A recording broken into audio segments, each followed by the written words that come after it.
Here's the irony of my situation, right? Although cerebral palsy is not popular in this country, people often feel the need to come up to me and suggest possible remedies, which I can then use to overcome this disability. And I say this because I've officially lost track of the number of people who walked up to me and said, "Hey Rohit, you know what? If you take this jadi booty and mix it with that jadi booty and make a paste or two and apply it on your leg, your disability will be cured."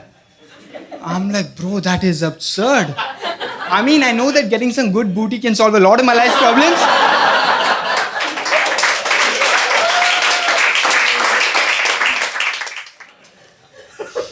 Some of you are laughing, some of you look at me like I'm crazy.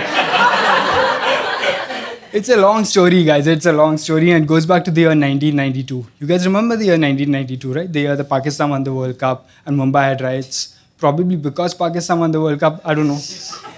At the start of that year, my mother was diagnosed with a very chronic medical condition. So they rushed her to the hospital. On examination, the doctors realized that she's actually just pregnant with my sister. So my mom and dad, they raised my sister all good and well, but somewhere along the way, they took one good look at her and they realized, nah, this is not it. We can do a lot better than this. So they decided to have a second child, me.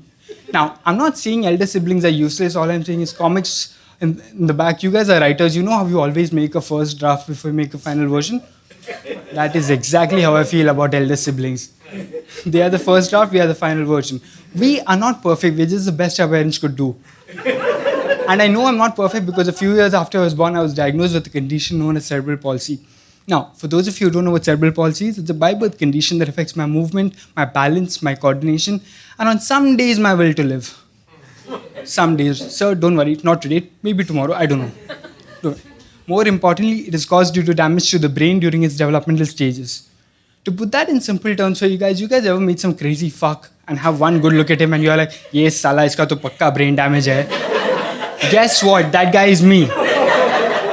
And as you can imagine, living with cerebral palsy in India is especially tough. Not because it's incurable, not because it affects my life on a daily basis, but simply because cerebral palsy is not popular in India, guys.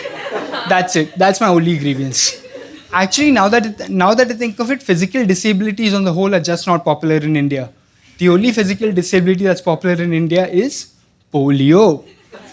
Think about it, polio is literally the only physical disability that Indians know about. And it took me a while to realize why this is the case. But then I realized that the only reason why Indians know about polio is because Amitabh Bachchan once did an ad campaign for it. You guys remember the one where he said, "Do boon zindagi ke?" I saw that ad for the first time and I was like, "Yaar Amitabh, do boon mujhe bhi pila de sharabi. Dekh fir hota hai kya?" You guys are laughing, but I'm not even joking when I say that polio is actually so much more popular than cerebral palsy that I have been accused of having polio. And that is basically my entire childhood in a nutshell. Just people walking up to me and going, "Hey man, what's the deal with your legs?" I'm like, "Hey man, cerebral palsy, spastic diplegia." "Why are you giving polio a fancy name, bro? Just say you have polio." I'm like, I will meet you at your level. I have polio. And here's the irony of my situation, right? Although cerebral palsy is not popular in this country, people often feel the need to come up to me and suggest possible remedies, which I can then use to overcome this disability.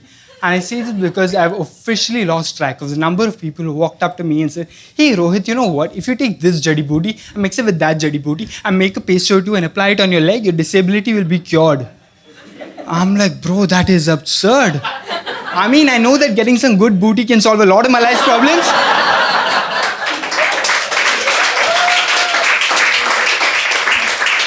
But cerebral palsy is not one of them. I wish it was, but it's not. And this has happened to me so many times over the course of my life in India that I'm just beginning to think that India is the only country where this can happen. India is the only country where people without physical disabilities will walk up to people with physical disabilities and tell them how to overcome the disability. India is also the only country where unmarried priests and religious people will always be the first ones to tell couples who are about to get married what the secret to a happy married life is. It's very ironic. It's also very hypocritical. But that is India. And what this does is every time I think I've overcome my disability, someone or the other will always come up to me, give me some unsolicited advice, and thereby remind me of the fact that I have a disability. Basically, being a differently able person in India is a lot like being Manchester United Football Club. Because in both cases, no matter how much you've achieved in the past or how well you're doing in the present, you're always one bad day away from being reminded of all your shortcomings.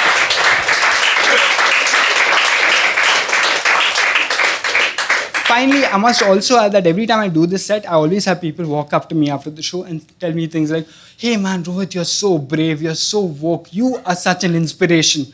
I get that a lot and it pisses me off. I am not an inspiration. In fact, the next person who calls me an inspiration, I swear to God, I'm going to cause that person a lot of perspiration. Because I am just speaking my own truth, and I don't know if I'm brave or stupid to be doing that. You see, there's a very thin line between brave and stupid, and I walk that line with cerebral palsy, spastic diplegia.